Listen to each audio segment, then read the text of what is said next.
Hello, my friends, and welcome back to The Uplift. It is season 2, episode 1, and we have returned to our loyal fans who have been waiting.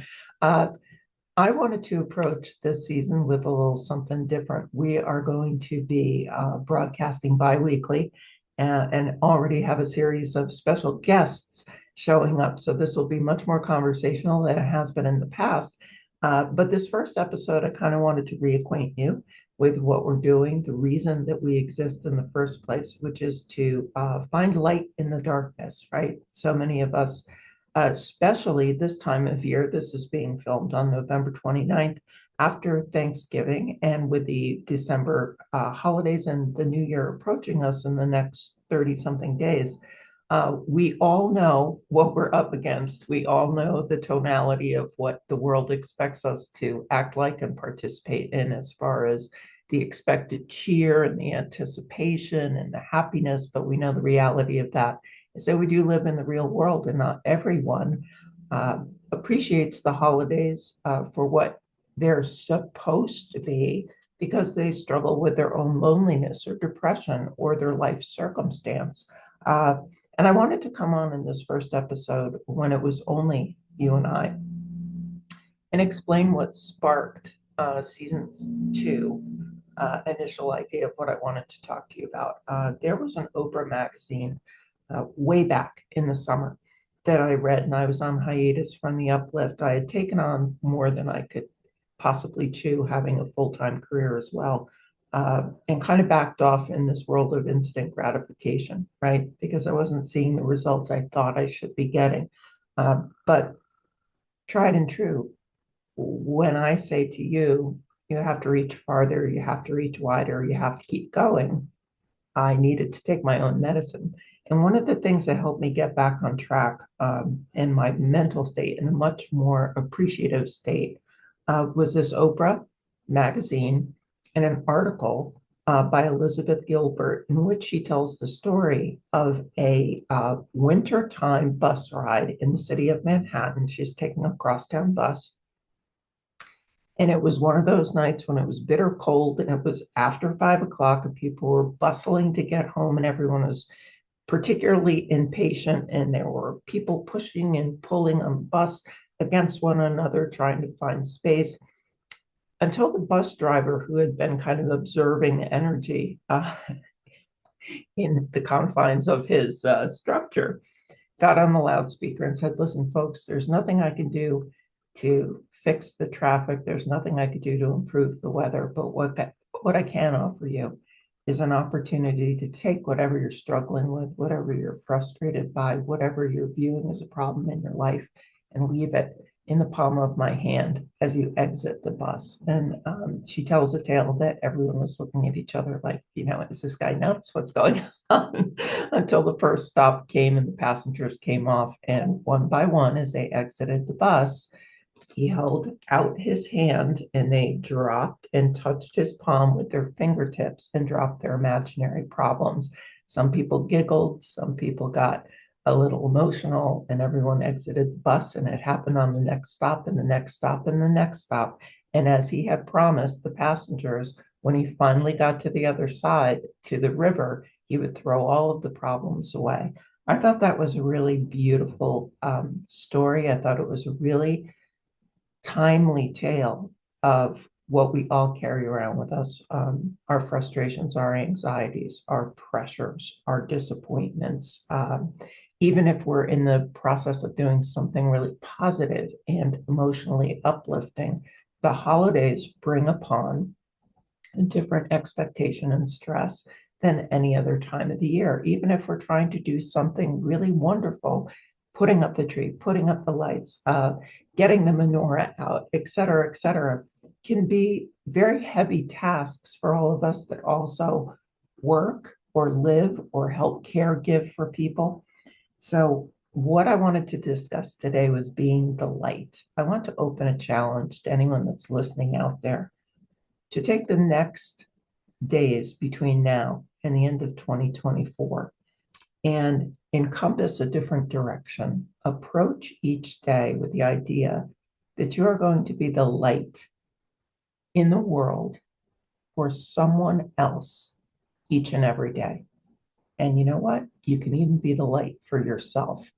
There's a lot of self-care that we kind of shuttle to the back of the line in terms of priority. There's a lot of personal rest. There's a lot of personal things we all want to get accomplished that sometimes don't get accomplished because we often put others first, especially during the season.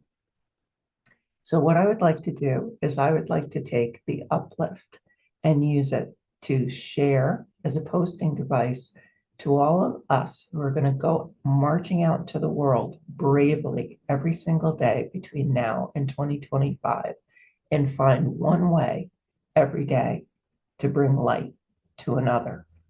Whether that is as simple and as cost-free as a smile, as picking up something they dropped and wishing them a good day, helping someone do a task, helping a stranger, helping a colleague.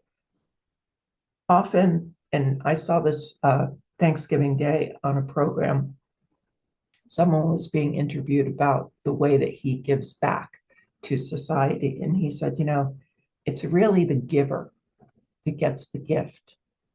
It isn't so much the receiver. It's the feeling you walk away with when you feel that you have done something to empower, uplift, or recognize someone else. It can be really simple. It can be really complex. It could be whatever action you choose. But I ask you to put in the comments below if you're in or if you're out. These will be 32 plus days of spreading a little bit of joy, a little bit of politeness, of caring, of being present for someone else on the planet that you happen to come across, whether or not it's not just about strangers. It could be about your own child who you say, you know what, just give me 5 more minutes, 5 more minutes, 5 more minutes. Challenge yourself to stop and say, you know what, I'm going to put down these wooden spoons. I'm going to put down this laundry basket, and I'm going to be present for you for the next few minutes so we can really connect and have something that we remember, even if it's only for the day or tonight. Presence is something that we're going to need in the days to come. Light is something that we're going to have to process on our own in the days that we feel are dark. There are a lot of complex things going on in the world that challenge our attention, that take our notice, and that take parts of our heart sometimes and dampen the joy that we might feel otherwise. This is the 30 plus day challenge to do the opposite. I would love for people, when they take these actions, to put them in the comments. Show how simple it can be. Show how grand it could be. This is the season of giving. This is the season of appreciation, the season of magic and light and wonder and miracles, no matter what you believe. So I'm offering you this chance to be more observant in your daily life, to be more present to those who are around you, and to find the magic that the last few days of 2024 can bring to us. With that challenge, I leave you and announce that our first official